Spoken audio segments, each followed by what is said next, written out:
આપ નેતા અને વિસાવદરના ધારાસભ્ય ગોપાલ ઇટાલિયાએ ફરી એકવાર ભાજપ સરકાર ઉપર પ્રહારો કર્યા છે. તેમણે આરોપ લગાવ્યો છે કે આરોપીઓને ગુજરાતમાં ડિસ્કાઉન્ટ યોજનામાં સમાવેશ કરવામાં આવી રહ્યા છે, એટલે કે સીધી રીતે તેમને આરોપોમાંથી તેમને સજામાંથી ડિસ્કાઉન્ટ આપવામાં આવી રહી છે. એમણે બગદાણાની ચિંતા કરી, તેમણે પાયલગોટીની વાત કરી, તેમણે હત્યાઓની વાત કરી અને તેમણે એવા અનેક ઘટનાઓની વાત કરી જેની અંદર મનરેગા કૌભાંડ પણ સામેલ છે. નમસ્કાર, હું છું ચિંતામણી પુત્ર અનિલ પટેલ. આજે ફરી એકવાર ગોપાલ ઇટાલિયાએ સરકાર ઉપર પ્રહારો કર્યા છે. આવો સાંભળીએ ગોપાલ ઇટાલિયાએ કેવા આરોપો લગાવ્યા. નમસ્કાર મિત્રો,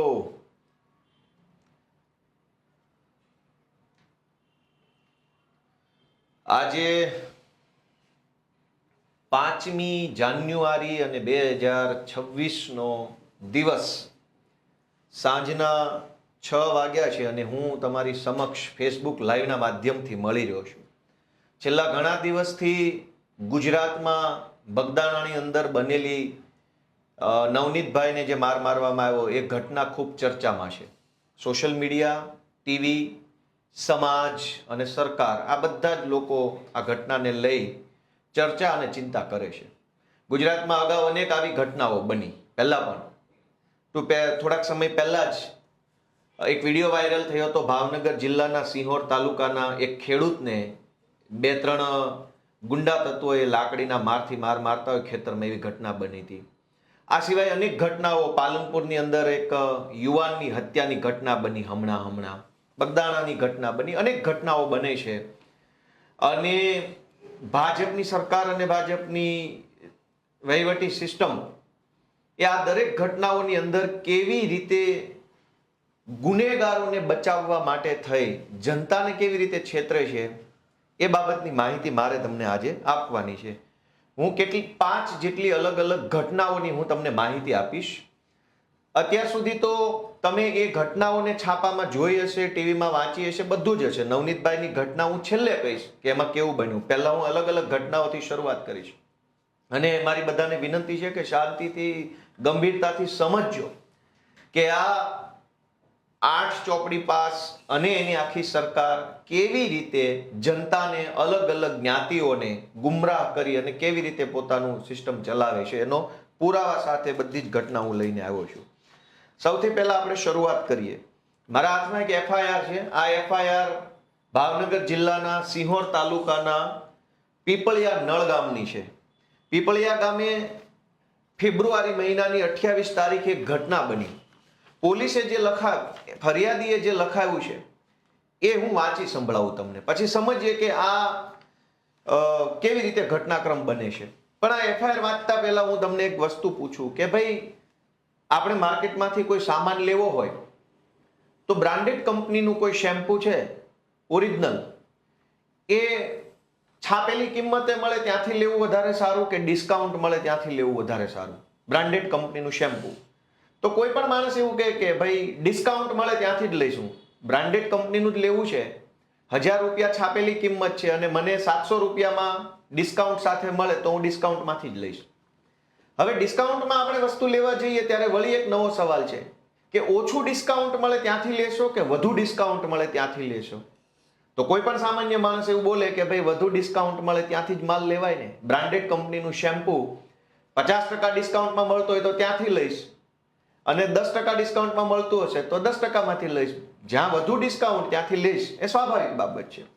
ગુજરાતમાં ભાજપની સરકાર, ભાજપના નેતાઓ અને ભાજપની સાથે મળેલા કેટલાક ગળામાં પટ્ટો પહેરેલા પોલીસના અધિકારીઓ, આ ત્રણેય ભેગા મળી અને ગુજરાતની તમામ ઘટનાઓમાં આરોપીઓને ડિસ્કાઉન્ટ આપે છે. એ કેવી રીતે? એનો પહેલો દાખલો આપું હું આ સિંહોરની ઘટનામાંથી. સિંહોરમાં ફરિયાદી છે કલ્પેશભાઈ પોપટભાઈ વઘાસિયા. એનું રહેવાનું સરનામું એફઆઈઆરમાં એને લખાયું છે કે ભાવનગરની કોઈ શેરીમાં, કોઈ પ્લોટ નંબર, કોઈ મકાન નંબરમાં રહે છે અને એનું મૂળ વતન પીપળિયા ગામ છે. હવે એ એફઆઈઆર લખાવે છે. આપણે એક વખત એવું માની લઈએ કે અહીંયા એફઆઈઆરમાં જે લખ્યું છે એ જ સત્ય છે, બીજી કોઈ ઘટના બની નથી. તો એ લખાવે છે કે મારું નામ ફલાણું છે, ફલાણી તારીખના રોજ સવારે 10:30 વાગ્યે હું મારા ગામમાં એટલે કે પીપળિયામાં પહોંચી ગયો.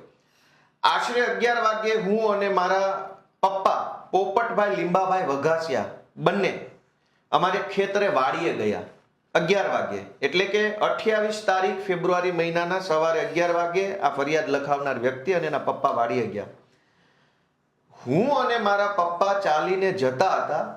એમાં હું તેમની પાછળ આશરે 100 મીટર દૂર હતો એવું લખેલું છે. મેં હાઇલાઇટ કર્યું છે કે 100 મીટર દૂર, એટલે કે કલ્પેશભાઈ 100 મીટર પાછળ છે અને પોપટભાઈ 100 મીટર આગળ છે. 100 મીટર એટલે બધાય સમજે છે કાંઈ નજર સામે દેખાય એટલું.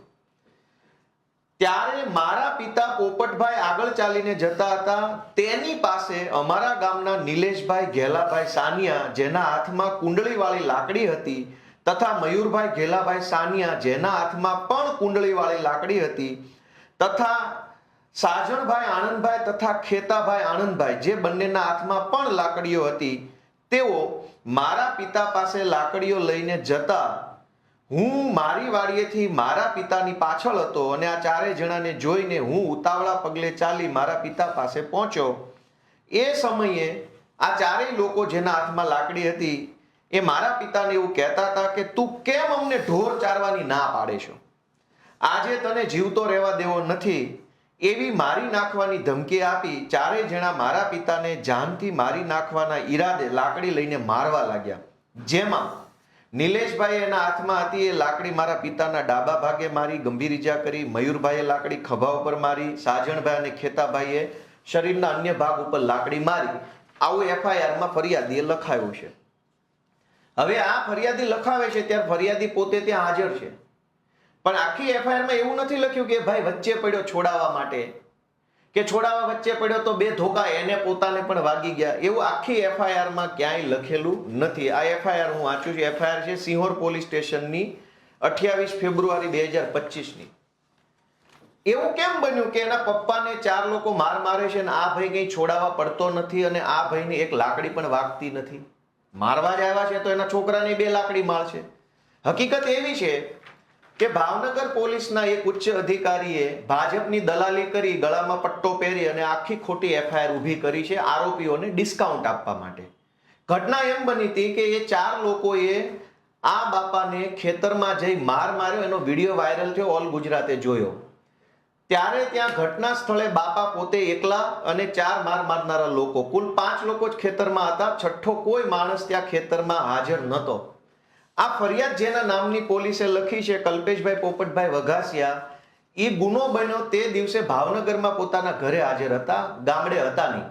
છતાંય તે ભાજપનો પટ્ટો ગળામાં પહેરેલા એક પોલીસવાળા અધિકારીએ આ વ્યક્તિને પોતાના પિતાના મારનાર વ્યક્તિ વિરુદ્ધનો ફરિયાદી બનાવ્યો. અને ફરિયાદી એવી રીતે બનાવ્યો કે હું પોતે ત્યાં હાજર હતો અને મારી હાજરીમાં આ ઘટના બની અને મારા પપ્પાને મારતા હતા ને આવું કહેતા હતા. પોલીસે આવું કેમ કર્યું?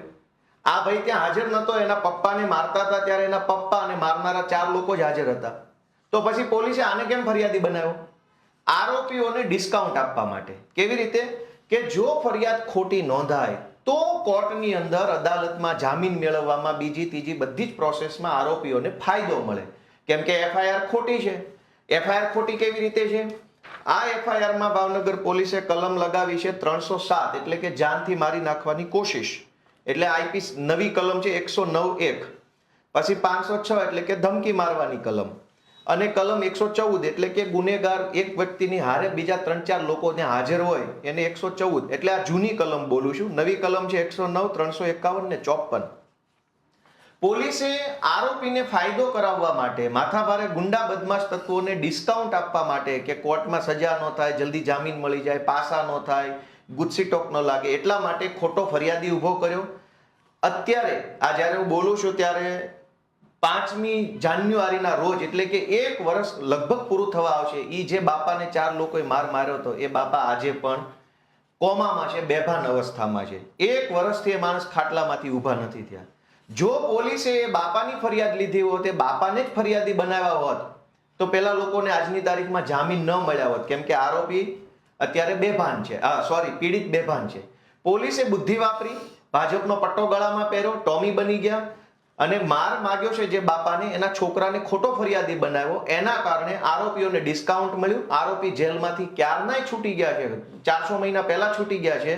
અને જેને માર વાગ્યો છે એ બાપા 1 વર્ષથી અત્યારે પોતે કોમામાં છે. અને આ ફરિયાદની અંદર કઈ કલમ, બીજું શું ખોટું કરવામાં આવ્યું કે પોલીસે એફઆઈઆર માં લખ્યું છે કે ઘટના બની 12 વાગે, એફઆઈઆર માં 12 વાગે ઘટના બની એવું લખ્યું પોલીસે. એની પોલીસ સ્ટેશનને જાણ રાત્રે 9:30 થઈ એવું પોલીસે લખ્યું છે. જ્યારે એફઆઈઆર ની અંદર એવું લખ્યું છે કે હું 11 વાગે ખેતરે ગયો ત્યારે 100 મીટર દૂરથી મારા પપ્પાને માર્યા, હું ત્યાં હાજર હતો. તો 11 વાગે ઘટના બની, એની જાણ પોલીસને રાત્રે 9:30 થઈ છે એવું પોલીસે બતાવ્યું. એટલે કે ટાઈમની અંદર પણ આરોપીઓને ડિસ્કાઉન્ટ આપવામાં આવ્યું.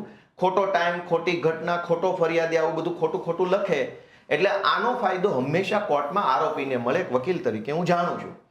બીજું કે આની અંદર પોલીસે 3 કલમ ઓછી લખી. કઈ કલમ ઓછી લખી?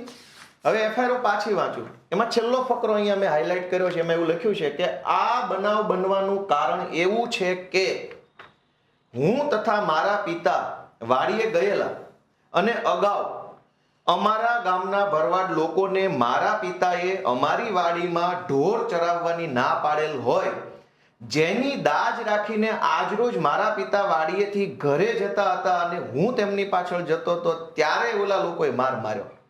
એનો અર્થ એવો થયો કે અગાઉ આ લોકોને ઢોર ચરાવવાની ના પાડી છે, એ વાતની દાજ રાખી છે, પછી એને આયોજન કર્યું એટલે કે પ્લાનિંગ કર્યું, એટલે કે ષડયંત્ર કર્યું, એટલે કે કાવતરું કર્યું, પછી માર માર્યો છે. તો કાવતરું કે ષડયંત્ર કે આયોજન કરવાની કલમ એટલે કે કલમ 61 નવા કાયદા પ્રમાણે અને જૂના પ્રમાણે 120B આ એફઆઈઆર માં પોલીસે લખી નથી. 4 લોકો ધોકા લઈને આવ્યા તો એ તો વગર આયોજને થોડા આવ્યા હોય, સ્પેશિયલ મારવા જ આવ્યા હોય. તો મારવા માટે આગલી રાત્રે કે વહેલી સવારે આયોજન કર્યું હોય, એ આયોજનની કલમ આની અંદર પોલીસે ઉમેરેલી નથી. આમ ભાવનગર પોલીસમાં રહેલા એક ઉચ્ચ અધિકારીએ ગળામાં ભાજપનો પટ્ટો પહેરી ટોમી બની જઈ અને ખોટી ફરિયાદ એવી રીતે દાખલ કરી કે જેનો ફાયદો આરોપીઓને મળે, આરોપીને ડિસ્કાઉન્ટ મળે, જલ્દી જામીનનું વગેરે. એક પ્રખ્યાત ઘટના છે પાયલબેન ગોટીની, અમરેલીમાં જે બની હતી, બધાય જાણી છે. બગદાણાની ઘટના ઉપર હું છેલ્લે આવીશ કેમ કે એમાં તો બહુ મજબૂત પુરાવો છે. પાયલબેન ગોટીની ઘટના બધાએ જોઈ. એમાં જે તે વખતે ઘટના બની ત્યારે પાયલબેનનું ચરિત્ર હનન કરવામાં આવ્યું. સીસીટીવી કેમેરા રિલીઝ કરવામાં આવ્યા, જેમાં પાયલબેન એક કુરિયરની દુકાને જે કુરિયર પોસ્ટ કરતા હોય વગેરે વગેરે. ઘટના એવી બની હતી કે ભાજપના એક વ્યક્તિએ ભાજપના બીજા વ્યક્તિની વિરુદ્ધમાં પત્ર લખ્યા કે આ લોકો રેતીના બેતીના હપ્તા બપ્તા ખાય છે અને સંગઠનમાં હોદ્દો છે.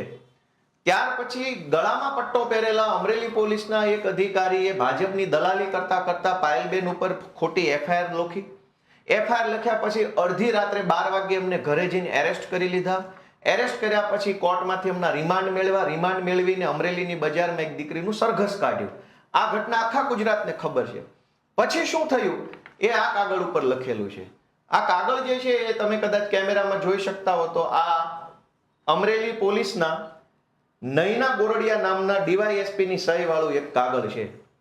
ડીવાયએસપી આમાં શું લખ્યું છે? આ કાગળ છે 4/9/2025 નું કાગળ છે. એટલે કે સપ્ટેમ્બર મહિનામાં અમરેલીના ડીવાયએસપી એવું લખ્યું છે. કોને સંબોધીને લખ્યું છે? અમરેલીની અદાલતના ચીફ જ્યુડિશિયલ મેજિસ્ટ્રેટને લખ્યું, એટલે કે જજ સાહેબને લખ્યું પોલીસે. શું લખ્યું છે?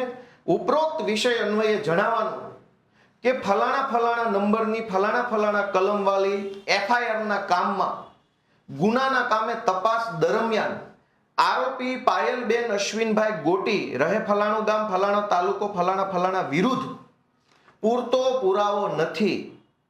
આરોપીનું નામ ભૂલથી એફઆઈઆર માં આવી ગયું છે, જેથી આ આરોપીનું નામ ભૂલથી આવી ગયું છે એટલે તમે કાઢી નાખો અને આ એફઆઈઆર રફે દફે કરી નાખો. એવું કાગળ કોણે લખ્યું?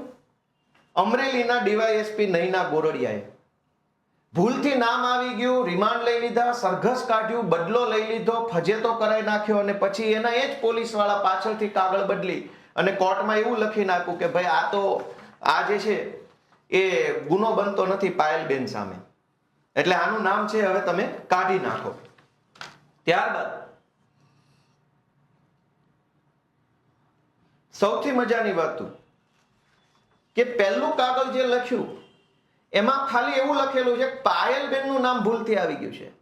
બીજા બધાનું નામ બરાબર છે, બીજા બધાનું નામ તો ગુનેગાર તરીકે છે જ, ખાલી પાયલબેનનું નામ ભૂલથી આવ્યું છે એટલે તમે કોર્ટમાંથી રેકોર્ડમાંથી કાઢી નાખો. પછી આ બીજો કાગળ છે મારા હાથમાં. આ બીજો કાગળ છે એ police inspector cyber crime police સ્ટેશનની સહી વાળો છે. સહી ઉકલતી નથી પણ કે લખેલો છે અને કે અથવા પી જેવું વંચાય છે. આ પેપરની અંદર પાછું સાયબર ક્રાઇમ પોલીસ સ્ટેશનના ઇન્સ્પેક્ટરે એવું લખ્યું છે કે મનીષ વઘાસિયા તથા જીતેન્દ્ર ઉર્ફે જીતુ બાવચંદ ખાતરા અને અશોકભાઈ માંગરોળિયા જે બાકીના 3 આરોપી હતા, બરાબર, એની વિરુદ્ધ પણ કોઈ પુરાવો નથી અને આ ત્રણેય લોકોનું નામ પાછું ભૂલથી એફઆઈઆર માં આવી ગયું છે. તો આખી એફઆઈઆર માં કુલ 4 આરોપી હતા, 3 પુરુષ અને 1 પાયલબેન. તો પાયલબેન નું નામ ભૂલથી આવી ગયું, બીજા ત્રણેયનું નામ ભૂલથી આવી ગયું. એવો રિપોર્ટ કરીને આખો કેસ રફે દફે કરી નાખ્યો. તો જ્યારે એફઆઈઆર કરી ત્યારે તમને નહોતી ખબર કે આ ખોટો કેસ છે, ત્યારે પોલીસ જાણતા હતા, પણ ભાજપે કીધું કે ટોમી પાયલનું સરઘસ કાઢવાનું છે તો એક જૂઠી એફઆઈઆર બનાવી દે, ચલ ફટાફટ 4-5 ટોમીને મોકલો, પાયલબેનનો કિડનેપ કરી આવો, સરઘસ બરઘસ કાઢો. તો બધા ટોમી ધંધે લાગી ગયા. આજ આ બંને કાગળમાં 4 આરોપી વિરુદ્ધ પોલીસ પાસે કોઈ પુરાવો નથી, ભૂલથી નામ આવી ગયું છે, અમારી ભૂલ થઈ ગઈ છે, આવું પોલીસે ઓફિશિયલી લખી સહી સિક્કા કરીને આપ્યું છે. પાયલબેનનું નામ ભૂલથી આવી ગયું, બધાનું ભૂલથી આવી ગયું. તો એનો અર્થ એ નીકળ્યો કે કોઈએ ગુનો નથી કર્યો. યા તો તમે ખોટી એફઆઈઆર લખી, ખોટી રીતે સરઘસ કાઢ્યું, બદનામી કરી, બધાને ધંધે લગાડ્યા અને છેલ્લે હવે તમે આ ધંધો ચાલુ કર્યો છે. એનો અર્થ એ થયો કે પોલીસ આરોપીઓને ડિસ્કાઉન્ટ આપવાનું કામ કરે. તમે નિર્દોષ હશો તો તમને જેલમાં પૂરી દેવામાં આવશે. નવનીતભાઈ બગદાણાવાળાની વાત હું હજુ તમને છેલ્લે કરીશ. પાલનપુરની અંદર હમણાં એક હત્યાનો બનાવ બન્યો અને એક છોકરાની હત્યા થઈ ગઈ. હવે હત્યાની એફઆઈઆર ની કોપી પણ મારી પાસે છે કે કેવી રીતે પોલીસ આરોપીઓને ડિસ્કાઉન્ટ આપવાનું કામ કરે છે. હર્ષ સંઘવીને આ બધી ટોળકી આખી લાગી છે કે દરેક ઘટનામાં આરોપીને ડિસ્કાઉન્ટ આપવામાં આવે છે. આ એફઆઈઆર મારા હાથમાં કોપી છે. પાલનપુરની અંદર હત્યા થઈ, એની હત્યાની અંદર મરનાર વ્યક્તિ જે છે એ નીતિનભાઈ નામના વ્યક્તિ છે. નીતિનભાઈ જુડાલ.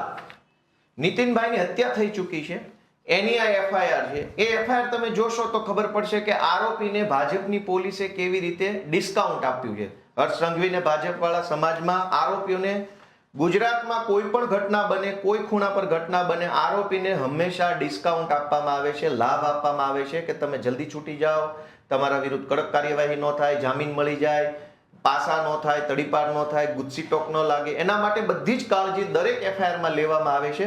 મેં તો ગુજરાતની મહત્વની 5 ઘટનાઓનું તમારું ધ્યાન દોરવું છે. એમાં છેલ્લે નવનીતભાઈની ઘટના કહીશ કે અત્યારે આપણે બધા ચર્ચા થઈ રહી છે ન્યાય આપો, અને શું નવનીતભાઈની ઘટનામાં છે હું છેલ્લે તમને કહીશ. અત્યારે પાયલબેનની એક ઘટના મેં તમને કીધી, એક સિહોરની કીધી.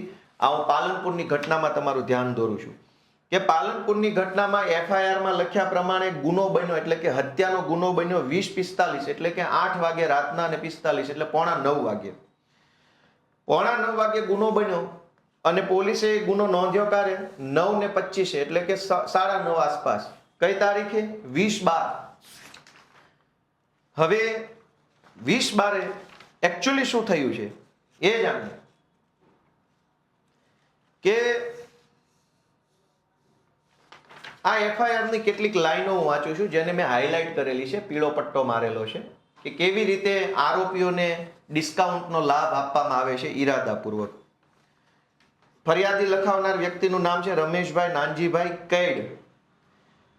એક રમેશભાઈ નાનજીભાઈ કેડે એવું લખાયું છે કે આ દરમિયાન રસ્તામાં નીતિનભાઈ જે ગુજરી ગયા છે એને આ ભાર્ગવ મંડોરા ઉર્ફે લાલો માળી સાથે ફોનમાં કોઈ પૈસાની લેતી દેતી બાબતે બોલાચાલી થતી હતી અને અમો રામદેવ હોટેલ આગળ આવતા અમો 4 જણાઓ કારમાંથી નીચે ઉતરીને ઊભા રહ્યા.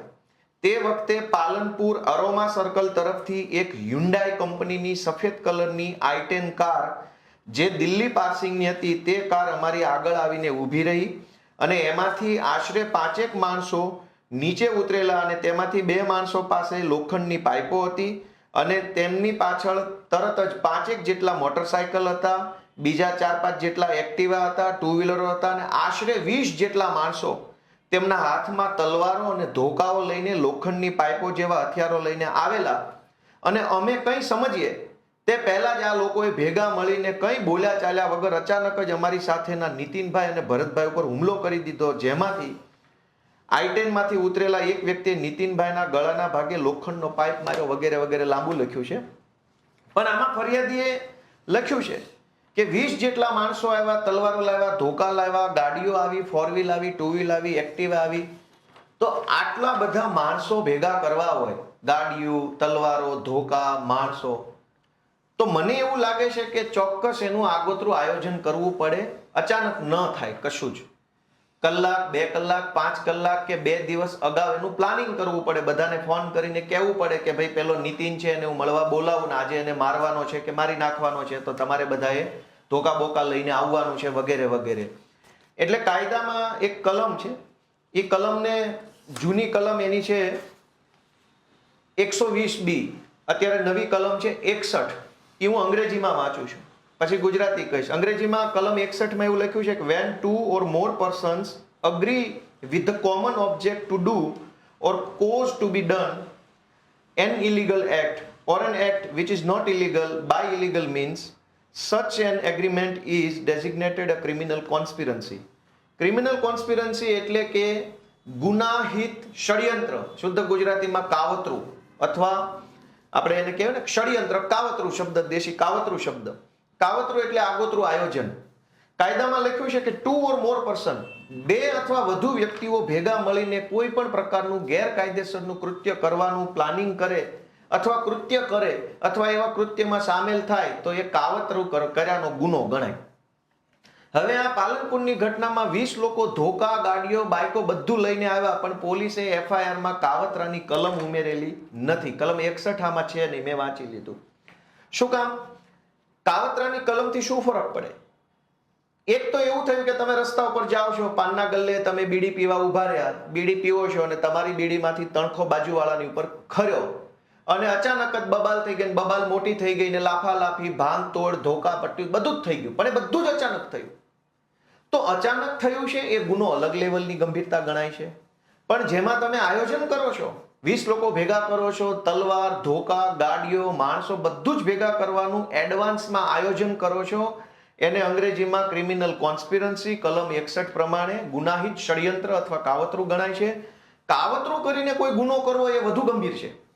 એક તો તમે બીડી પીવો છો, તમારા મનમાં નથી કોઈને લાફો મારવાનો, પણ બીડી પીતા હતા, તણખો ઉડ્યો, બબાલ થઈ ગઈ, મારામારી થઈ ગઈ, તો એમાં તમારો ઈરાદો શરૂઆતથી ક્રાઇમ કરવાનો નથી. પણ જ્યારે તમે આયોજન કરો છો ત્યારે તમારો શરૂઆતથી જ ઈરાદો ખૂન કરવાનો, મારામારી કરવાનો કે ગેરકાયદેસરનું કૃત્ય કરવાનો છે.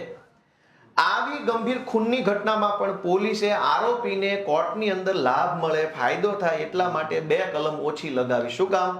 ડિસ્કાઉન્ટ આપવું પડે આરોપીઓને. શું કામ? કેમ કે હર્ષભાઈના બધા ભાણિયા થાય છે, એટલે ભાણિયાઓને ડિસ્કાઉન્ટ આપવું પડે. ખૂનના આરોપીને કલમ 61 લગાવી નથી એટલા માટે કે એને ડિસ્કાઉન્ટ આપ્યું કોર્ટ. બીજું કે 20 લોકો આવ્યા, નામ એક જ વ્યક્તિનું FIR માં લખ્યું. શું કામ? કે જ્યારે એક વ્યક્તિ સાગર મંડોરાનું નામ FIR માં છે, બીજા કોઈના નામ લખ્યા નથી. હવે બીજા લોકો 20 ને બદલે 40 પકડશે પોલીસ. એ કોર્ટમાં જશે ત્યારે એના વકીલ, કેમ કે હું વકીલ છું, એવું કહેશે કે ભાઈ અમારું તો FIR માં નામ નથી, અમને તો ખાલી શકના આધારે પકડ્યા છે, અમે તો નિર્દોષ છીએ. તો આ લાભ બધા આરોપીને હંમેશા મળતો હોય છે કે મારું FIR માં નામ નથી, હું તો નિર્દોષ છું, મને તો શકના આધારે રાજકીય પ્રેશરથી આમ તેમ કરીને પકડ્યો છે. તો ટેકનિકલી કોર્ટમાં એ વાતનું વજન પડે હંમેશા માટે, નામ ન હોય એનું. તો પોલીસને આ ખબર છે, ભાજપને આ ખબર છે કે આરોપીને ડિસ્કાઉન્ટ આપવું છે, તો શૈલેષ મંડોરાનું એકનું નામ લખો, બીજા 10 એની સાથે આવેલા લફંગાનું નામ FIR માં નહીં લખવાનું, પાછળથી લઈ આવવાના અને રીલ બિલ બનાવીને પબ્લિકને બતાવી દેવાની, જો ભાઈ હવે તમે કલમ લાગી છે કે નથી લાગી, નામ લખ્યા છે કે નથી લખ્યા, ટાઈમ બરાબર લખ્યો છે કે નથી લખ્યો, એ બધું છોડો, રીલ તો બનાવી દીધી, રીલ જોવો, લાઈક શેર કરો અને ન્યાય મળી ગયો. આ દરેક ઘટનાની અંદર કાગળ ઉપર હંમેશા આરોપીને ડિસ્કાઉન્ટ આપવામાં આવે છે અને જનતાને રીલ બતાવી અને પોલીસ અને ભાજપ એવું આશા રાખે છે કે ન્યાય થઈ ગયો. ભાઈ દરેક ઘટનામાં રીલ બતાવી અને ન્યાય આપવાનો અહેસાસ ઉભો કરવામાં આવે છે. કાગળ ઉપર ડિસ્કાઉન્ટ હોય છે. આ સિંહોરની ઘટનાની અંદર કલમ 61, કલમ 3.5, કલમ 118, 117, 118(2) આટલી કલમો પોલીસે ઓછી લખાવી છે. પોલીસે જે લખ્યું છે એ પ્રમાણે જે કલમ લાગવી જોઈતી હતી એ કલમ લાગી નથી. જેને માર વાગ્યો છે એ બાબા અત્યારે 1 વર્ષ પછી પણ હજુ કોમામાં છે, છતાંય આરોપી છૂટી ગયા. શું કામ? કાગળ ઉપર ડિસ્કાઉન્ટ આપ્યું આરોપીને. અને પછી સ્થળ ઉપર રીલ બનાવી અને ફરિયાદીને અને એના સમાજને આપી દીધી કે જાઓ ભાઈ તમારી રીલ તો બનાવી દીધી, હવે શું છે ન્યાય બાય થઈ ગયો બધું, રીલ જોવો મજા કરો, કેવા લંગડા લંગડા ચાલે છે જોવો જોવો. પણ કાગળ ઉપર કશું જ કડક હોતું નથી, ખાલી રીલ બતાવવા માટે હોય છે. પાયલબેનની ઘટનામાં રીલ બની ગઈ, કાગળ ઉપર તો કે ભાઈ ભૂલ થઈ ગઈ બધું ખોટું ખોટું છે. પાલનપુરની ઘટનામાં રીલ બની ગઈ, પણ કાગળ ઉપર એક જ આરોપીનું નામ લખ્યું છે, બીજા બધાને કોર્ટમાં ફાયદો મળશે જલ્દી છૂટવામાં, નિર્દોષ છૂટવામાં. કાવતરાની કલમ નથી, સહ આરોપીઓની કલમ નથી. કાયદામાં એક કલમ છે 54 નંબરની, જૂના કાયદામાં 114 હતી. 54 નંબરની કલમ શું કહે છે કે whenever any person who is absent would be liable to be punished as an abettor, and whenever any person is present when the act or offense for which he would be punishable in consequences of the abatement is committed, he shall be deemed to have committed such act or offense. કોઈ ગુનો બને ત્યારે એમાં બે પ્રકારના સહ આરોપી હોય, એક છુપો સહ આરોપી અને એક જ્યાં હાજર હોય એવો સહ આરોપી. ધારો કે ગોપાલભાઈએ રમેશભાઈને એમ કીધું કે જા ભાઈ પેલા નવનીતના ટાંટિયા તોડી નાખ, હું બેઠો છું. તો નવનીતભાઈના ટાંટિયા તોડવામાં આવતા હોય ત્યારે ગોપાલભાઈ ત્યાં હાજર ન હોય, પણ કીધું તો ગોપાલભાઈએ હોય એટલે ટાંટિયા તોડવામાં આવતા હોય. તો ટાંટિયા તોડવાના વિડીયોમાં ગોપાલભાઈ નથી એટલે ભાજપની ગળામાં પટ્ટો પહેરેલા કેટલાક ટોમી અધિકારી આપણને એમ સમજાવે કે ભાઈ ગોપાલભાઈ ક્યાં વિડીયોમાં છે, એ થોડા આરોપી છે, એ તો નિર્દોષ છે. આ જો 4 લોકો જે વિડીયોમાં હતા એનું પકડીને રીલ તો બનાવી દીધી, હવે રીલ જોઈ લો, મજા કરો, લાઈક કોમેન્ટ શેર કરો, ન્યાયની વાત ક્યાં કરો છો તમે? પણ કાયદો એવું કહે છે કે whenever any person who is absent, absent એટલે ગેરહાજર, ક્યાં ઘટના જ્યાં બનતી હોય ત્યાં જે માણસ હાજર ન હોય એ માણસ પણ ગુનેગાર હોય, એ પણ ગુનો કરવામાં સહાયક હોય. એની કલમ 54 અત્યારે નવા કાયદા પ્રમાણે, જૂના કાયદા પ્રમાણે 114. તો આ જે પાલનપુરની હત્યાની ઘટના બની છે એમાં કલમ 54 એટલે કે અન્ય સહ આરોપી, છુપા કે જાહેર આરોપીઓની કલમ લખેલી નથી. શું કામ? કેમ કે આરોપીને હર્ષભાઈ તરફથી ડિસ્કાઉન્ટ કે જાઓ ભાઈ ભાજપની સરકાર છે, થાય એટલા ક્રાઇમ કરો, તમારે ક્યાં કાંઈ ટેન્શન છે, અમે બેઠા છીએ બધા ગુનેગારોને હાચવવા વાળા. એટલે આની અંદર ષડયંત્રની 20 જણાનું ટોળું ભેગું કરી આયોજન કરવાની અને 54 એટલે કે 114 એટલે કે છુપા અથવા જાહેર સહ આરોપીઓને અંદર કડક કાર્યવાહી થાય એવી કલમ લખી નથી. પણ પોલીસે પાલનપુરની ઘટનામાં રીલ બનાવી દીધી છે એટલે ભાજપની સરકાર એવું ઈચ્છે છે કે ભાઈ રીલ જોવો, લાઈક કોમેન્ટ શેર કરો, આ બધું કાગળમાં ક્યાં તમે પડો છો, તમારે શું કાગળ આરે લેવા દેવા છે? રીલ તો બની ગઈ વ્યવસ્થિત ચકાચક. ત્યારબાદ દાહોદની અંદર મનરેગા કૌભાંડ થયું, આખા ગુજરાતને ખબર છે, એની આ એફઆઈઆર છે મારી પાસે. મનરેગાની અંદર બહુ મહાપુરુષો બધા આરોપી તરીકે પકડાયા. આ દાહોદની મનરેગાની એફઆઈઆરમાં એક ફરિયાદી કોણ છે? ફરિયાદી છે શરદકુમાર વિઠ્ઠલભાઈ બાંભરોલિયા. ડિસ્કાઉન્ટ આપવાનું આરોપીને કેવી રીતે એ હું તમને સમજાવું છું. ગુજરાતની તમામ ઘટનાઓમાં ભાજપની સરકાર આરોપીઓને ડિસ્કાઉન્ટ આપે છે, સજા ન થાય, નિર્દોષ છૂટી જાય, જલ્દી જામીન મળી જાય, પાસા ન થાય, એની 100% કાળજી રાખવામાં આવે છે. ગુંડાઓને છાવરવા માટેની કોઈ પણ એફઆઈઆર તમે મને ગુજરાતની આપશો તો હું તરત એને ખોલીને તમને સમજાવી શકીશ કે ગુંડાઓને બચાવવા, ડિસ્કાઉન્ટ આપવા માટે પોલીસે જાણી જોઈને આટલી ભૂલો આ એફઆઈઆરમાં રાખી છે. એ ભૂલ આરોપીના વકીલ તરત જ કોર્ટમાં બોલવાના છે. કોર્ટમાં બોલશે એટલે આરોપીના પક્ષની અંદર આખો કેસ થઈ જશે. અત્યારે હું તમને મનરેગા કૌભાંડ દાહોદમાં જે થયું એને હું તમને એફઆઈઆર વાંચી સંભળાવું. એમાં ફરિયાદી છે શરદકુમાર વિઠ્ઠલભાઈ બાંભરોલિયા, નિયામક છે, સરકારી નોકરિયાત છે. એને ફરિયાદ આપી, એમાં એવું લખ્યું છે કે મનરેગા યોજના હેઠળ કરવાના થતા કામો અપૂર્ણ જણાય છે, એટલે કે પૂરા નથી કર્યા. તેમ છતાં તે કામોનું કમ્પ્લીશન સર્ટી તથા ખોટા પુરાવા ઊભા કરી પૂર્ણ પેમેન્ટ કરી દેવામાં આવેલ છે અથવા મેળવી લેવામાં આવેલ છે. નાણાં ચૂકવનાર અધિકારીઓ દ્વારા અધૂરા કામો કરવા છતાં એજન્સીઓને નાણાંની ચૂકવણી કરી કાયદેસરની કરવાની થતી ફરજમાં નિષ્કાળજી દાખવનાર અધિકારી, કર્મચારી તેમજ કરાર આધારિત કર્મચારીઓએ એજન્સી સાથેના એકબીજાના મેળાપીપણું કરી સરકારને નુકસાન પહોંચાડ્યું છે. આ પેરેગ્રાફ એફઆઈઆર ની અંદર લખેલો છે. પછી આગળ પાછળ તો બધી વાર્તા છે. આની અંદર એજન્સી લખ્યું છે, પણ કઈ agency? Rameshbhai agency, Saganbhai agency, Satyasai agency, Bollywood agency, Skylab agency, Sony agency, કઈ એજન્સી? એજન્સીનું નામ ઈરાદાપૂર્વક એફઆઈઆરમાં લખવામાં આવ્યું નથી. શું કામ? કોર્ટમાં જાય તો કાલે વળી પ્રશ્ન આવે, ભાઈ અમારું ક્યાં નામ હતું, આ તો રાજકીય બખાડો થયો, ટીવીમાં આવ્યું, મીડિયામાં આવ્યું એટલે અમને પકડી લીધા. બાકી જુઓ એફઆઈઆરમાં ક્યાં લખ્યું છે ગોપાલભાઈ એજન્સી. વાત તો સાચી છે, એફઆઈઆરમાં ગોપાલભાઈ એજન્સી નથી લખ્યું, પણ 2000 કરોડનું કૌભાંડ થયું. આખી એફઆઈઆરમાં ક્યાંય આરોપીનું નામ લખ્યું નથી. આરોપીનું ખાનું જે આવે એફઆઈઆરમાં એવું લખ્યું છે કે ખોટા બિલ મૂકી, ખોટા રેકોર્ડ બનાવી સરકારમાંથી પૈસા લેનાર એજન્સીના કરતા હતા. તો કઈ એજન્સી ખોટા બિલ મૂક્યા તો તમને ખબર હતી એટલે તો તમે એફઆઈઆર કરાવવા ગયા. તો ત્યારે કોલમની અંદર લખવું હતું કે ભાઈ આ સ્કાય એજન્સી, આ બોટ એજન્સી, આ ફલાણી એજન્સી, એક્સ એજન્સી, વાય, બધી એજન્સીના નામ લખવાની જરૂર હતી. પણ એફઆઈઆરમાં જાણી જોઈને એજન્સીનું નામ ન લખ્યું. ત્યારબાદ આરોપીનું નામ ન લખ્યું. બીજું, સરકારી કયા માણસોએ ખોટા બિલ મંજૂર કર્યા?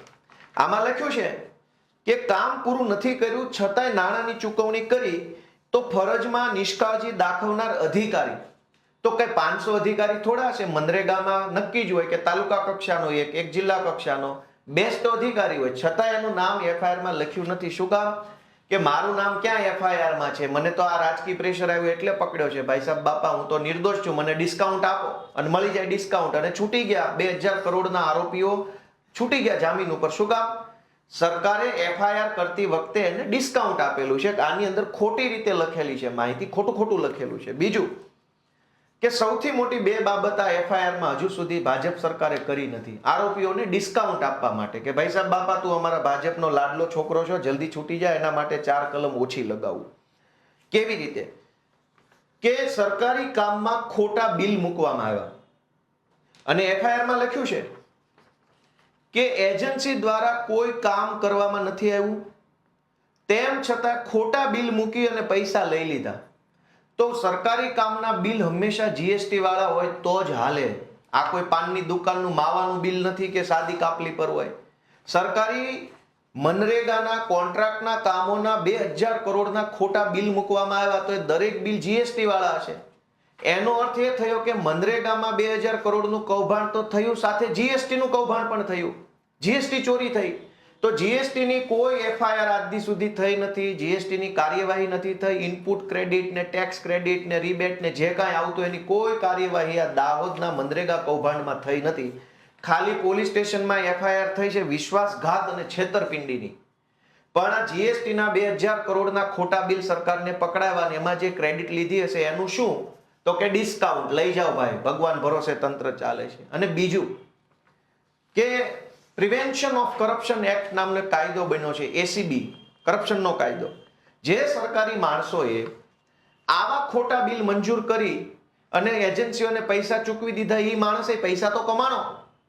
તો સરકારી માણસ ખોટી રીતે પૈસા કમાય એ એસીબી નો ગુનો છે, પ્રિવેન્શન ઓફ કરપ્શનનો, ભ્રષ્ટાચારનો કેસ થવો જોઈએ.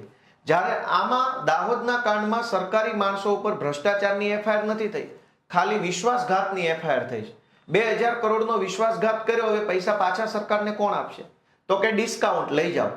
એટલે કે કાગળ ઉપર પોલીસ અને ભાજપના કેટલાક ટોમી ઈરાદાપૂર્વક કાગળ ઉપર ખોટું લખે, ખોટા વાક્યો, ખોટા આંકડા, ખોટી કલમ, ખોટી ઘટના, ખોટી રીતે બધું લખીને કાગળો નબળા બનાવે, બોદા કાગળ બનાવે અને જનતાને બતાવવા માટે રીલ બનાવે. એટલે કાગળ ઉપર આરોપીઓને, ગુનેગારોને, ગુંડાઓને ડિસ્કાઉન્ટ મળે અને જનતાને રીલ જોવા મળે અને 8 પાસની દુકાન આવી રીતે ચાલે છે. મોરબી દુર્ઘટના બની. હવે આ મોરબી દુર્ઘટના, મોરબીની એફઆઈઆર મારી પાસે પડી છે. આમાં પણ આરોપીઓને કેવી રીતે ડિસ્કાઉન્ટ આપવામાં આવ્યું કે તમે જેલથી, સજાથી, કાયદા કાનૂનથી બચો એના માટેની વ્યવસ્થા સરકાર તરફથી તમને ડિસ્કાઉન્ટ. આ મોરબીની ઘટનાના ફરિયાદી પ્રકાશભાઈ અંબારામભાઈ દેકાવાડિયા છે.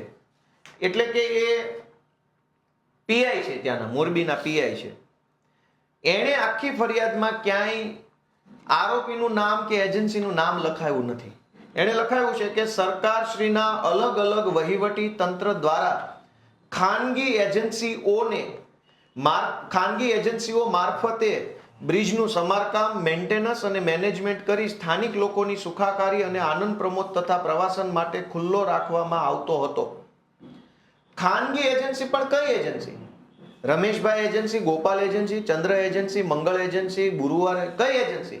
આખી એફઆઈઆરમાં એજન્સીનું નામ નથી લખ્યું, કોઈ માણસનું નામ નથી લખ્યું. શું કામ?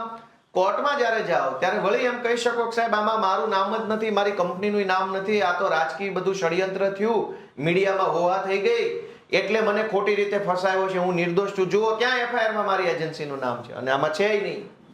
આવી રીતે દરેક ગુનાના આરોપીઓને કાગળ ઉપર બચાવવા માટે થઈ ડિસ્કાઉન્ટ આપવામાં આવે છે ભાજપની સરકાર દ્વારા, અને પબ્લિકને બતાવવા રીલ બનાવવામાં આવે છે.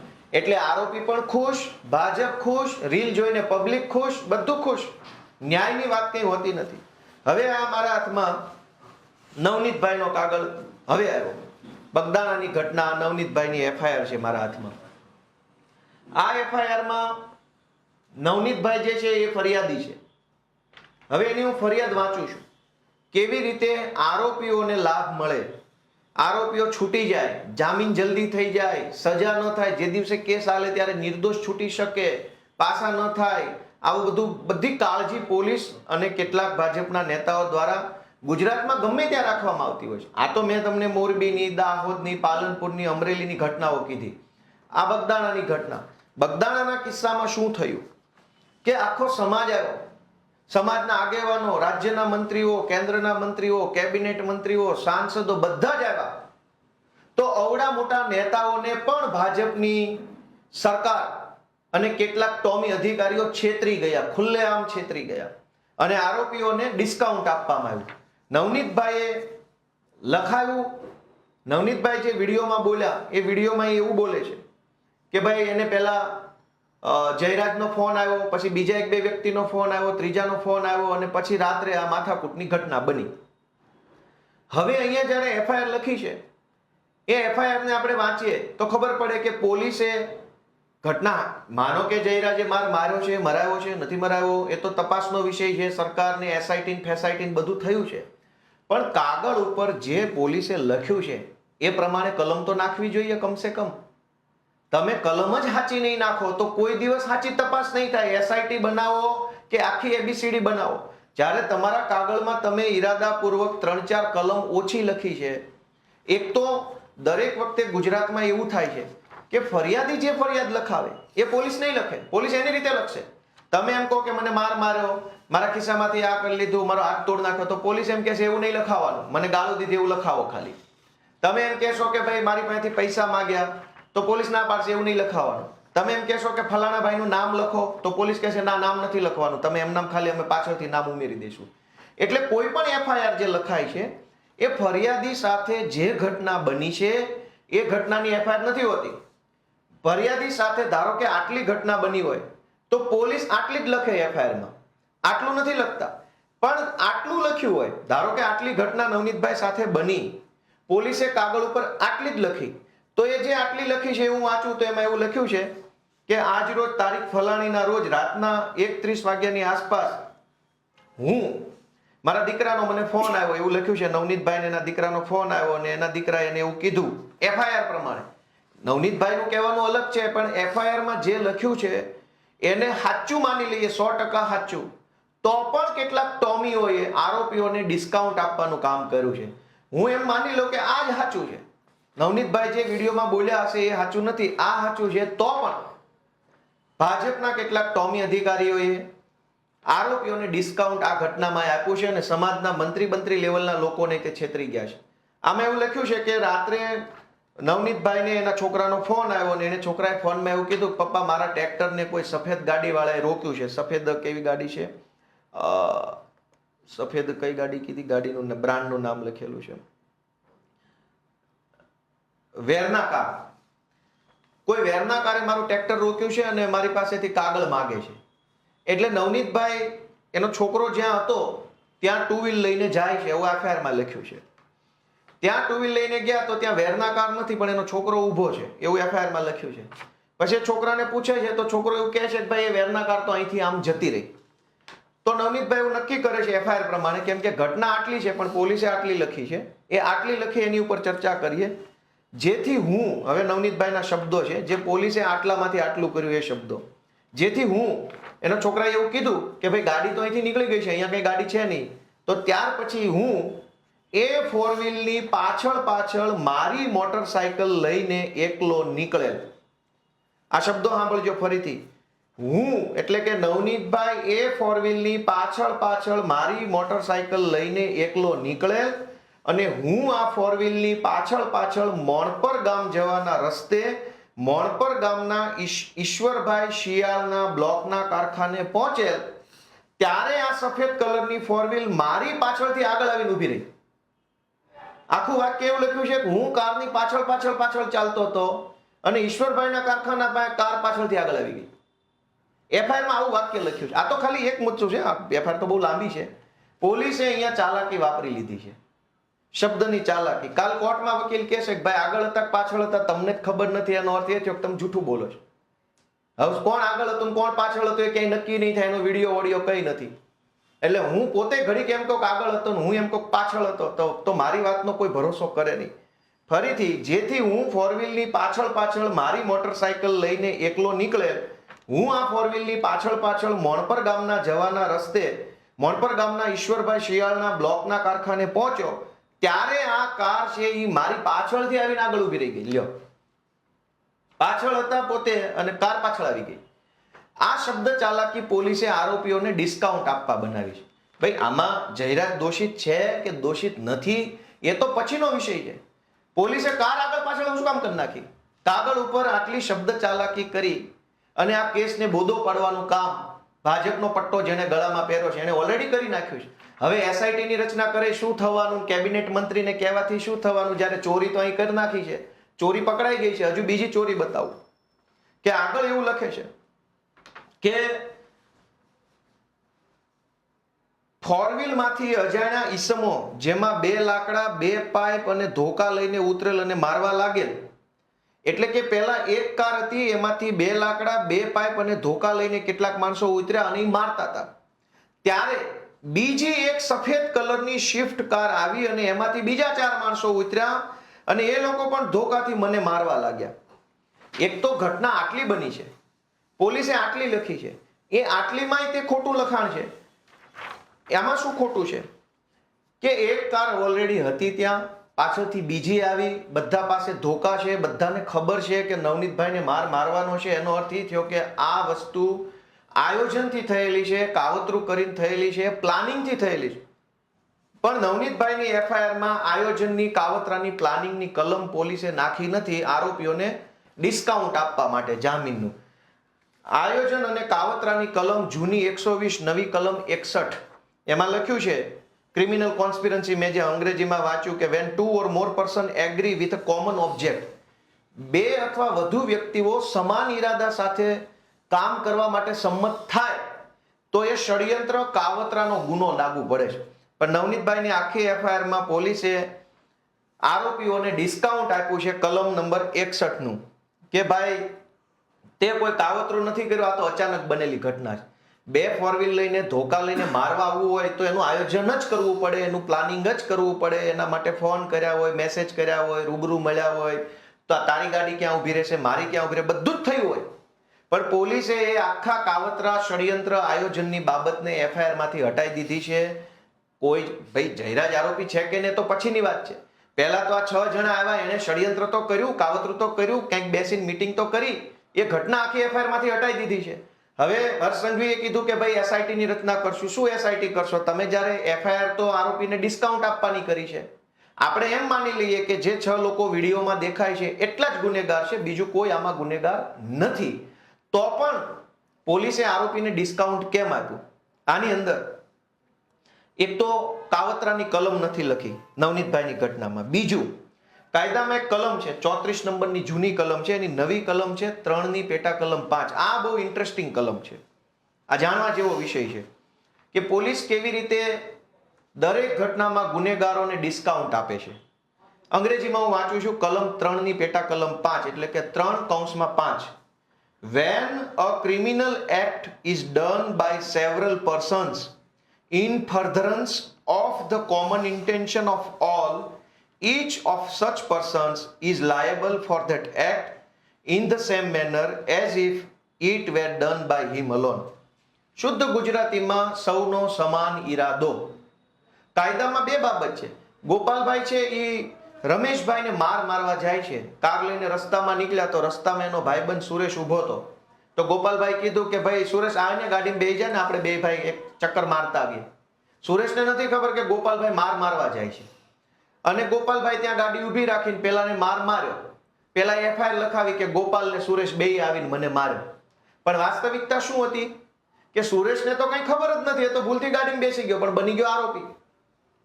તો આ કલમ એવું કહે છે કે એક કરતા વધુ વ્યક્તિઓ ભેગા મળીને પોતાનો સમાન ઈરાદો પાર પાડવા માટે કોઈ કૃત્ય કરે તો એ ગંભીર ગુનો બની જાય છે. કલમ 3 ની પેટા કલમ 5. હવે આ ઘટનામાં 4-5 લોકો બે ગાડી ભરીને મારવા આવ્યા તો બધાને ખબર જ હતી કે મારવા જઈએ છે.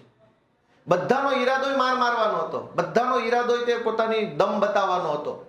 તો પોલીસે બધાનો એક સમાન ઈરાદો હતો, બધા મારવા જ આવ્યા હતા. કોઈ ભૂલથી નહોતું આવી ગયું, કોઈ અજાણતા નહોતું આવ્યું, બધા ગુનેગારો છે, બધાનો ઈરાદો ખરાબ હતો. ઈ કલમ નવનીતભાઈના કેસમાં લગાવી નથી. કલમ 3 ની પેટા કલમ 5, જૂની કલમ 34. શું કામ? તો કે કોર્ટની અંદર આ કેસ જ્યારે જામીનમાં જાય, સજામાં જાય ત્યારે આરોપીને ડિસ્કાઉન્ટ મળે કે આવું બધું નથી એટલે આરોપી નિર્દોષ છૂટી જાય. અત્યારે ભલે ન્યાય અપાવું, સમાજ ભેગો થયો, મંત્રી સંત્રી આવી ગયા, પણ આવું તો હર્ષ સંઘવીને ન ખબર હોય અથવા એને ખબર હોય પણ એ કહેશે નહીં. સમાજના કદાવર આગેવાનોને છેતરે છે ભાજપની સરકાર કે તમારી પોલીસે આરોપીને ડિસ્કાઉન્ટ આપ્યું છે. ષડયંત્રની કાવતરાની કલમ નથી લખી, એ ઘટના આખી ચુકાવી દીધી છે. તમામનો ઈરાદો સમાન હતો, નવનીતભાઈને મારવાનો, ઈ કલમ પણ નથી લખી. બીજું, કાયદામાં એક કલમ છે સહ આરોપીની, મેં તમને હમણાં સમજાવ્યું કે છુપો આરોપી કે જે ઘટના સ્થળે ન હોય અને એક સહ આરોપી ઘટના સ્થળે હાજર હોય, ત્યાં પોતે ઊભો હોય, મારતો હોય, કેમેરાથી વિડીયો ઉતારતો હોય, કંઈ પણ કરતો હોઈ શકે. કલમ 54 છે. આ આખામાં ક્યાંય કલમ 54 લગાવેલી નથી. શું કામ? આરોપીને ડિસ્કાઉન્ટ આપવામાં આવ્યું છે ભાજપ સરકાર તરફથી. હવે સમાજ તો ન્યાયની માંગણી કરે છે, ન્યાય આપો, સમાજ ભેગો થઈ ગયો છે, મંત્રી સંત્રી તંત્રી ભારે કદાવર નેતા આવી ગયા છે, પણ પોલીસે તો આરોપીને ડિસ્કાઉન્ટ આપી દીધું છે. હવે એસઆઈટી ની રચના થઈ, બહુ તો શું થશે? પાયલ ગોટીના કેસમાં એસઆઈટી થઈ, છેલ્લે કઈ ફાંસી થઈ ગઈ, મોરબી કાંડમાં એસઆઈટી થઈ, રાજકોટ અગ્નિકાંડમાં એસઆઈટી થઈ. દરેક ઘટનામાં ભાજપ વાળા ગુનેગારોને, ગુંડા બદમાશોને ડિસ્કાઉન્ટ આપે છે. નવનીતભાઈની ઘટનામાં પણ 3 કલમ ઓછી લગાવી અને આરોપીને પોલીસ તરફથી ડિસ્કાઉન્ટ આપવામાં આવ્યું છે. અને ચોથી આઈટી એક્ટની કલમ લાગી નથી. વિડીયો ઉતાર્યો, એ વિડીયો વાયરલ કર્યો તો એ તો આઈટી એક્ટની કલમ પ્રમાણે તમે કોઈ પણ વિડીયો વાયરલ કરો, ભાજપનો કોઈ વિડીયો બનાવીને ફેસબુકમાં લગાવો તો સાયબર ક્રાઇમ મુજબ અપરાધ થઈ જાય છે. તો કોઈને મારતો વિડીયો જે છે એ અપરાધ કેમ ન બને? તો પોલીસે આ આખી ઘટનાની અંદર આરોપીઓને ડિસ્કાઉન્ટ આપેલું છે, કાવતરું છુપાવ્યું છે, સમાન ઈરાદો છુપાવ્યો છે, સહ આરોપીની હાજરી છુપાવી છે. એટલે હવે સમાજ એકઠો થયો છે, પણ કઈ ન્યાય બાય હું નથી માનતો, કેમ કે આમાં તો બધું ડિસ્કાઉન્ટ આપી દીધું છે આરોપીને. લાંબા ગાળે આરોપીને આનો ફાયદો થઈ જશે. એનાથી આગળ વધીએ કે પોલીસ અને ભાજપ આ બંને ભેગા મળી અને ગુજરાતની કોઈ પણ ઘટનામાં આરોપીઓને ડિસ્કાઉન્ટ આપવાનું કામ કરે છે. અને મેં તમને પહેલા કીધું કે આરોપીને ડિસ્કાઉન્ટ મળે, પોલીસ તરફથી ફાયદો મળે, પ્રોટેક્શન મળે, સવલત મળે તો આરોપીને ગુનો કરવાનું વધુ મન થાય. 1000 રૂપિયા વાળી વસ્તુ મને 500 માં મળે તો હું 2 વખત ખરીદી કરીશ. ગુજરાતમાં તમામ ગુંડા, બદમાશ, લુખ્ખા, લફંગાઓને હંમેશા પોલીસ તરફથી અને ભાજપની સરકાર તરફથી ડિસ્કાઉન્ટ આપવામાં આવે છે. ઓછી કલમ લગાવે, નામ ન લખે, એજન્સીનું નામ ન લખે, બીજી ત્રીજી બધી જ રીતે આરોપીના બચાવમાં જ તે કાગળ તૈયાર કરવામાં આવે. પણ પબ્લિકને રીલ બતાવી દેવામાં આવે. પબ્લિક રીલ જોઈને ખુશ છે. રીલ બાબતે પણ મારે તમારું એક વાતનું ધ્યાન દોરવું છે કે કોઈ પોલીસ વાળો કોઈને મારવા તૈયાર નથી, ગુંડા બદમાશોને. કેમ કે કાલ તમે કોઈ ગુંડાને પોલીસ પગમાં 2 ધોકા મારે અને ગુંડો પોલીસ વિરુદ્ધ ફરિયાદ આપે તો હર્ષ સંઘવી કયો મેડલ આપી દેશે? આ દરેક ઘટનામાં જે રીલ બને છે એમાં કાયદેસર આરોપીને સમજાવવામાં, શીખવાડવામાં આવ્યું હોય છે કે તું છાનો માનો રીલ બનવા દેજે, અમારી લંગડો ચાલજે, 2 મિનિટની રીલ બની જાય એટલે તુંય છૂટો ને હુંય છૂટો. પોલીસ શું કામ આરોપીને મારે છે? પોલીસની ઉપર આરોપીએ ફરિયાદ કરી અને પોલીસ સસ્પેન્ડ થશે મારવાના ગુનામાં તો કઈ ભાજપની સરકાર મેડલ આપી દેવાની? એટલે આ રીલ છે એ એક પ્રકારનું નાટક છે. કાગળ ઉપર દરેક આરોપીઓને ડિસ્કાઉન્ટ આપવામાં આવે છે, કાગળ ઉપર દરેક આરોપીનો કોર્ટમાં બચાવ થઈ જાય, નિર્દોષ છૂટી જાય, પાસા ન થાય, ગુસ્સીટોક ન થાય, તડીપાર ન થાય, એના માટે પોલીસ પૂરતી કાળજી લઈને એફઆઈઆર લખે છે. તમામ ઝીણી ઝીણી બાબતોમાં પોલીસ મગજ દોડાવે છે કે કયો આંકડો ખોટો લખવું, કઈ ઘટના ખોટી લખવું, કોનું નામ ખોટું લખવાથી આરોપીને ફાયદો થાય. અને પછી આરોપીને ડિસ્કાઉન્ટ આપ્યા પછી પબ્લિકને ખુશ કરવા જૂઠી રીલો બને છે. પબ્લિકો રીલ જોઈને એવું માને છે કે ન્યાય થઈ ગયો, બરાબર છે, આમ થઈ ગયું, તેમ થઈ ગયું. પણ જો રીલ બનાવવાથી ન્યાય થતો હોત તો તમે જુઓ કે ડિસ્કાઉન્ટ આપવાથી શું થાય છે એનું જુઓ. કે જે લોકો ગુનેગારો છે, ગુંડાઓ, બદમાશો, માથાકૂટિયા માણસો છે, એને ખબર છે કે કોઈ માર્યા બાર્યા નથી, આ તો ફાલતુ રીલ બનાવે છે, અંદર તો મજા જ મજા છે. એટલે તમે સૌથી પહેલા ગુજરાતમાં છાપું વાંચો કે ગુજરાતમાં ગુનાખોરી વધી, એક વર્ષમાં ક્રિમિનલ કેસમાં 3.44 લાખનો વધારો. શું કામ વધારો? આરોપીને ડિસ્કાઉન્ટ મળે છે, મજા આવે છે, ગુનો કરો એમાં ફાયદો છે, પોલીસ સપોર્ટ કરે, ભાજપ સપોર્ટ કરે, જેલ તંત્ર બધા જ સપોર્ટ કરે છે. એટલે ગુજરાતમાં ગુનાઓનું પ્રમાણ વધ્યું છે. આવું ચોખ્ખું છે. એક વર્ષમાં 3.44 લાખ ગુનેગારો વધ્યા એટલા માટે કે દરેક ગુનેગારો જે ક્રિમિનલ માઇન્ડના માણસો છે એને ડિસ્કાઉન્ટ આપવામાં આવે છે. બીજું જુઓ કે આ સાયબર ક્રાઇમ 2022 કરતા 2023માં 31% વધારો. શું કામ? કેમ કે ડિસ્કાઉન્ટ આપે છે. સાયબર ક્રાઇમમાં જે લોકો પકડાય એની પાસેથી પૈસા લે અને પોલીસ એની ઓછી કલમ લગાડે, હળવી કલમ લગાડે, રિમાન્ડ ન લે અને કેસ રફે દફે કરી નાખે. એટલે જે સાયબર ક્રાઇમ કરનારો માણસ છે એ એક કેસમાં પકડાય પછી એને ખબર પડી જાય કે હવે તો 10 વાર પકડાવતો હોય કોઈ ફરક નહીં પડે, આપણે ફલાણા સાહેબારે ઓળખાણ થઈ ગઈ છે, પૈસા લઈને બધું રફે દફે કરી નાખશે. દરેક કેસમાં ગુનેગારોને ડિસ્કાઉન્ટ આપવામાં આવે છે એટલે ગુનાઓ વધતા જાય છે. આ છાપું વાંચો, ડિસ્કાઉન્ટ કેટલું છે.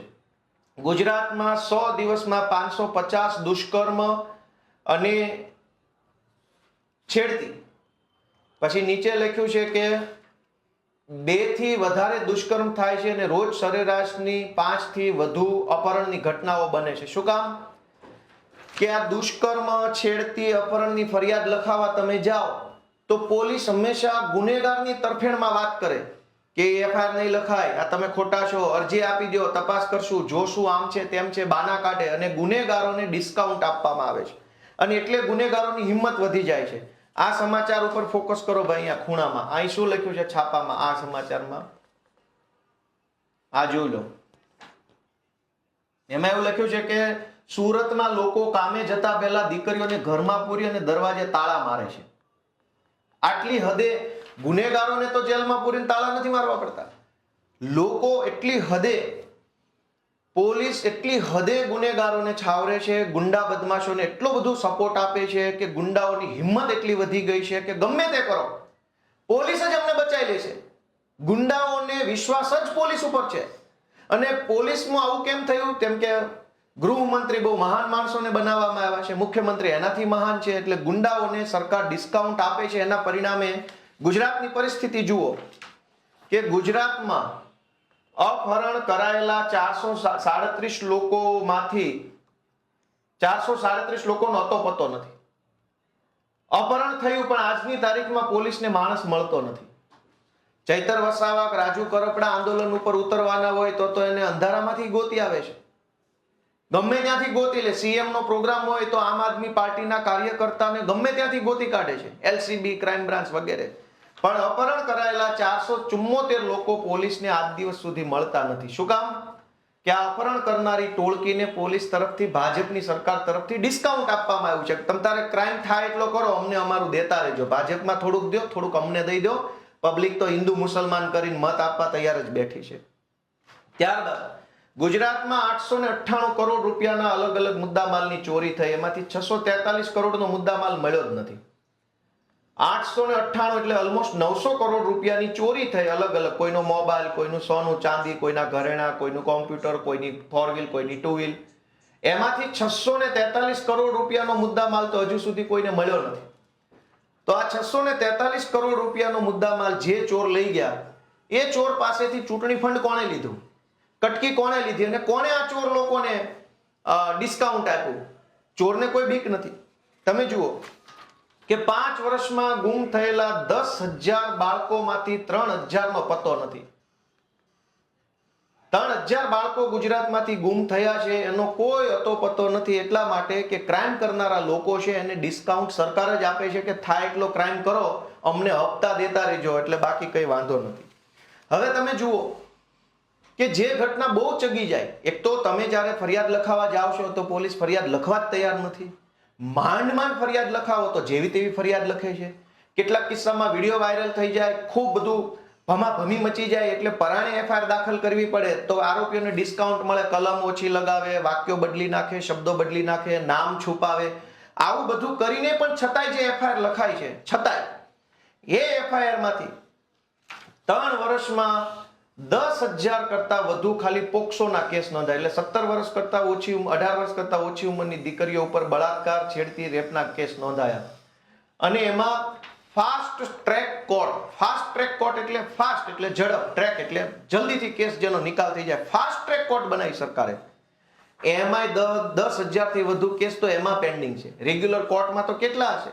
ફાસ્ટ ટ્રેક કોર્ટ એટલે અલગથી સ્પેશિયલ કોર્ટ.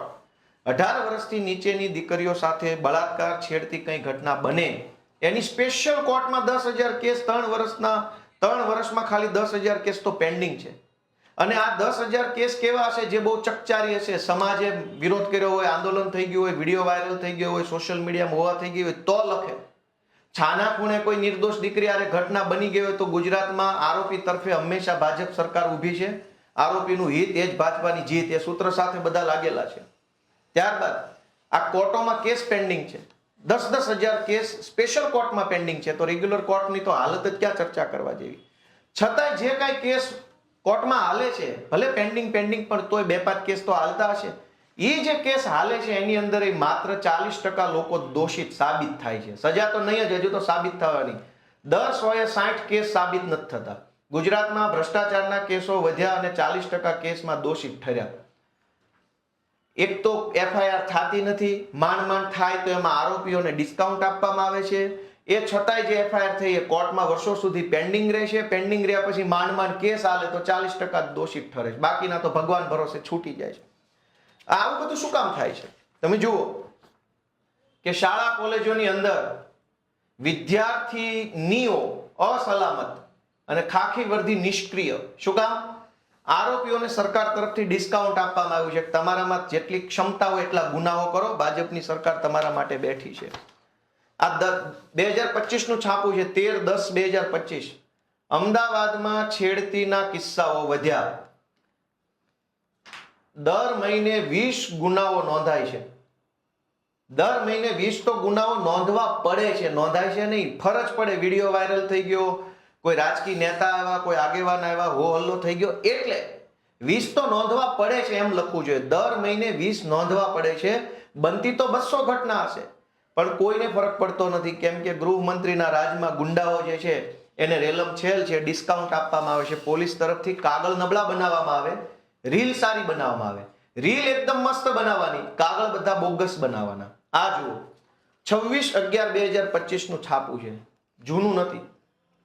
રૂપિયા 2400 કરોડનું ડ્રગ્સ પકડાયું. તે ઇન્ફિનિટી કંપની ફરીથી કેવી રીતે શરૂ થઈ? ગુજરાતમાં ઇન્ફિનિટી નામની કંપની 2400 કરોડ રૂપિયાનું ડ્રગ્સ બનાવતા પકડાઈ ગઈ રંગે હાથ. અને પકડાઈ, કેસ થયો, બેસ થયો, બધું થયું અને પાછી કંપની ફરીથી ચાલુ થઈ ગઈ.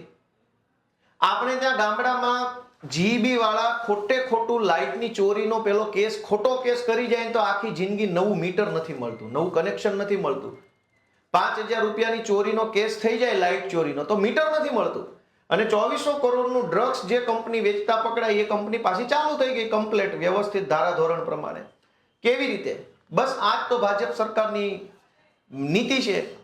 આ જુઓ લ્યો, આમાં તો શું બોલવા જેવું છે? લ્યો બોલો. ધારાસભ્ય મનુ પટેલે ડ્રગ્સ વિશે કરેલી ફરિયાદ પરથી પોલીસે કાર્યવાહી કરી નહીં. શું કામ? તો કે હર્ષભાઈના નેતૃત્વમાં આરોપીઓને ડિસ્કાઉન્ટ આપવાની યોજના હેઠળ ડ્રગ્સના આરોપીઓ પર કોઈ કાર્યવાહી કરવી નહીં. ભાજપના ધારાસભ્યએ ડ્રગ્સની ફરિયાદ કરી, એમાંય કાંઈ ન થયું. તો આરોપીઓને કેટલી હદે ડિસ્કાઉન્ટ સરકાર આપે છે? શું કામ? તો કે આ આવી ગયા મહાપુરુષ. લ્યો, આ મેન મુદ્દો છે, વાંચો શું લખ્યું છે. ગુજરાતની કાયદો વ્યવસ્થા ભલે લથડે, હર્ષ સંઘવીને રસ નથી. શેમાં રસ છે? રીલ બનાવવામાં. કે રીલ સારી બનવી જોઈએ, ચકાચક રીલ બને તો અને તો જ મજા આવે. દોસ્તો, આજ ગુજરાતની અંદર બગદાણાની ઘટનામાં જોયું કે સરકાર કાગળ ઉપર ખોટું કરે છે. જયરાજ આરોપી છે, આરોપી નથી, એના આપણે હું જજ નથી, પણ હું એટલું તો કહી શકું કે જે ઘટના કાગળ ઉપર લખી કે ટોળું આવ્યું, ધોકા લાવ્યા, ગાડીઓ આવી, મારામારી કરી, તો કલમ કેમ ના લખી? નવનીતભાઈનું એવું કેવું છે કે જયરાજનું નામ લખો, એ આરોપી છે. પોલીસે ના લખ્યું, કઈ વાંધો નહીં, પણ પોલીસ જે ઘટનાને લખવા માટે સહમત થઈ ગઈ, સંમતિ આપી, બરાબર છે, આટલું અમે લખી દેશું, જે લખ્યું એની કલમ કેમ ના લખી? આટલા મોટા માણસ, જાજા લોકો આવે અને ધોકા લઈને માર મારે તો ષડયંત્ર કાવતરા વગર શક્ય નથી. બધા જ લોકોનો ઈરાદો માર મારવાનો હોય તો જ બધા ધોકા લઈને આવે. કોઈ ભૂલથી કોઈની ગાડીમાં ચડી ગયું નથી. દરેક ઘટનામાં, હજુ મારી પાસે ઘણી બધી ઘટનાની ફાઇલ પડી છે, પણ હવે લાંબી વાત થઈ ગઈ એટલે બોલવી નથી. ટૂંકમાં ગુજરાતની અંદર કાગળ ઉપર ગુજરાતની કોઈ પણ ઘટનામાં બુટલેગર હોય, માફિયા હોય, જમીન માફિયા હોય, બધાને ભાજપની સરકાર તરફથી ઓન પેપર ડિસ્કાઉન્ટ આપવામાં આવે છે અને જનતા માટે થઈને રીલ બનાવી લેવામાં આવે, એટલે જનતા રીલ જોઈને ખુશ થઈ જાય કે જો આને આમ લંગડો આલ્યો, તેમ લંગડો આલ્યો. હું તમને હજુ ધ્યાન દોરીશ કે કોઈ પોલીસ વાળો પોતાની નોકરી જોખમમાં નાખવા તૈયાર નથી. બે ધોકા કોઈ શું કામ મારે? આપણે રીલ જોવી છે તો એનો ભોગ પોલીસ થોડો બનશે. કોઈ ઇન્સ્પેક્ટર ગુનેગારને મારવા તૈયાર નથી, કેમ કે પોલીસ અંદરથી જાણે છે કે આ ગૃહમંત્રી તો નાટકબાજ છે, આ તો રીલબાજ છે. એના રીલ બનાવવાના ચક્કરમાં હું 4 ધોકા મારીશ તો મને ક્યાં કોઈ એવોર્ડ આપી દેવાનું છે? એ તો એની વાહવાહી કરાવવા રીલ બનાવડાવે છે પોલીસ પાસે. પાયલ ગોટીની રીલ ગૃહમંત્રીના કહેવાથી અને ગૃહમંત્રીના ખાસ એકદમ જે ટોમી ટાઈપના મિત્રો છે એના કહેવાથી પાયલ ગોટીની રીલ તો પોલીસે બનાવી. પછી પોલીસે જ લખીને આપી દીધું આ કાગળમાં, અદાલતમાં લખીને આપ્યું કે ભાઈ પાયલ ગોટીનું નામ ભૂલથી આવી ગયું છે, એની સામે કોઈ પુરાવો નથી. એનો અર્થ એ થઈ ગયો કે કેટલાક ટોમી ટાઈપના અધિકારીઓ છે એ ભાજપના કહેવાથી રીલો બનાવે છે, રીલો બનાવી જનતામાં એવો ભ્રમ ઉભો કરે છે કે ન્યાય થઈ ગયો. બગદાણાની ઘટનામાં પણ પોલીસે તમને રીલ બનાવીને આપી, સમાજના બધા નેતાઓને કહેવામાં આવ્યું જો ભાઈ રીલ તો બની ગઈ, રીલ તો બની ગઈ, હવે શું ન્યાયની વાત છોડો ભાઈ છોડો. પણ ન્યાય કાગળ ઉપર હોય છે, રીલમાં ન્યાય નથી હોતો. રીલ તો જૂઠી બની શકે. આ કાગળ ઉપર જે ખોટું કરવામાં આવે છે દરેક કેસની અંદર લોકો એને જાગે કે ગુજરાતની કોઈ પણ ઘટનામાં આરોપીઓને ડિસ્કાઉન્ટ આપવામાં આવે છે, આરોપીને બચાવવામાં આવે છે, આરોપીને કોર્ટમાં ફાયદો થાય એવા બોદા બોગસ નબળા કાગળ બનાવવામાં આવે છે અને એ નબળી કામગીરી કર્યા પછી એક સારી રીલ બનાવવામાં આવે છે. અને આ ષડયંત્ર ગુજરાતની જનતા જાગૃત થઈને જાણે તો ઠીક છે, બાકી ગોપાલભાઈનું આમાં કોઈ નુકસાન નથી, આમ આદમી પાર્ટીનું કોઈ નુકસાન નથી. અમે તો અમારો સંઘર્ષ કરીએ છીએ, મહેનત કરીએ છીએ, મજૂરી કરીએ છીએ, પણ જનતા સાથે આ ખોટું થઈ રહ્યું છે. દરેક ઘટનામાં પોલીસ ગુનેગારોને બચાવવા માટે થઈને જ બધું કાગળ બનાવે તો એ કેટલી હદે વ્યાજબી છે. અને દરેક ગુનેગારો એટલે જ તો ફાટ્યા ફરે છે, કેમ કે ગુનેગારની ખબર છે કાકા બેઠા જ છે, બચાવી લેશે, એ મારા વિરુદ્ધ મજબૂત કાગળ નહીં કરે. દરેક આરોપીઓને બચાવવામાં આવે છે. એટલે ગુજરાતમાં તમે જુઓ કે ચૈતર વસાવા, રાજુ કરપડા ઉપર 307 લાગી જાય છે, ગ્લાસ ફેંકવાની 307, પણ નવનીતભાઈને બેફામ માર મારનારા ઉપર 307 નથી લાગી. પાછી જે રીતે મારતો વિડીયો છે નવનીતભાઈ ઉપર, એ તો એવું જ લાગે છે કે મારી નાખવાની જ વાત છે. નવનીતભાઈને મારી નાખવાની જ કોશિશ ને મારી નાખવા માટે જ મારવામાં આવ્યો છે, એમાં 307 નથી. ચૈતર વસાવાએ ગ્લાસ ફેંક્યો કે ના ફેંક્યો, ધારો કે ફેંક્યો તો ગ્લાસ વાગવાથી કયો માણસ મરી ગયો દેશની અંદર? છતાંય 307માં 2 મહિના ધારાસભ્ય જેલમાં રહ્યા. એનો અર્થ એ થયો કે જે ગુનેગારો છે એને કાગળ ઉપર ડિસ્કાઉન્ટ આપવાનું છે, અને જે ભાજપની વિરુદ્ધમાં છે રાજુભાઈ કરપડા ઉપર 307 લાગી, જાનથી મારી નાખવાની કોશિશ. હળદરની અંદર માઇકમાં ઉભા 4 વસ્તુ બોલે છે, બીજું શું કર્યું એમણે પથ્થરો માર્યો નથી, ગ્લાસ માર્યો નથી, ધોકો માર્યો નથી, તલવાર મારી નથી, તો પણ 307. નવનીતભાઈને મારી નાખવા માટે થઈને ધોકે મારે, એની ઉપર 307 નથી. અને આ ભાજપની સરકાર આખા સમાજને છેતરે છે. સમાજના આગેવાનો, નેતાઓ આવે, ન્યાય આપો, SIT ની રચના, તપાસ ચાલુ છે, પણ કાગળ ઉપર તમે આ ખોટું કર્યું એનો જવાબ કોણ આપશે? પોલીસે 4 કલમ ઓછી કેમ લગાવી? કોના કહેવાથી ઓછી કલમ લાગી? હવે પાછળથી ઉમેરશો એનો કોઈ ફાયદો નથી. તો આવી રીતે કાગળ ઉપર ગુનેગારોને બચાવવાનું કામ આખા રાજ્યમાં તમામ ઘટનામાં ભાજપ અને ભાજપના કેટલાક ટોમી કરી રહ્યા છે, અને પછી પબ્લિકને ઝઘડો કરાવડાવે. અત્યારે બગદાણામાં કાગળ ઉપર ખોટું થયું છે, સોશિયલ મીડિયામાં આ જ્ઞાતિ ઓલી જ્ઞાતિનો ઝઘડો કરાવવાની કોશિશ ભાજપના માણસો કરી રહ્યા છે. આખી જ્ઞાતિને કોઈને કઈ ઝઘડો હોતો નથી, પણ દરેક ઘટનામાં, પાલનપુરની ઘટનામાં પણ એવું થયું, મોરબીની ઘટનામાં પણ એવું થયું, અમરેલીની ઘટનામાં પણ એવું થયું, સિંહોરની ઘટનામાં પણ એવું થયું કે કાગળ ઉપર આરોપીઓને ડિસ્કાઉન્ટ આપી અને પછી બે જ્ઞાતિને લડાવવા ઝઘડાવવાનું કામ ભાજપના માણસો કરતા હોય છે. આપણે બધા સાવચેત, સલામત અને એલર્ટ રહીએ એવી વિનંતી સાથે હું મારી વાત પૂરી કરું છું. સૌને મારા જય શ્રી કૃષ્ણ, જય જય ગરવી ગુજરાત. ગોપાલ ઇટાલિયાના આરોપો મુદ્દે આપ શું વિચારો છો? જરૂરથી કોમેન્ટ બોક્સમાં કોમેન્ટ કરજો. એ સિવાય અમારી વેબસાઇટ અને યુટ્યુબ ચેનલ છે ગુજરાત પ્લસ, ત્યાં જઈને પણ તમે વધારાના સમાચાર જોઈ શકો છો, અપડેટ થઈ શકો છો. અત્યારે માટે બસ આટલું જ. નમસ્કાર.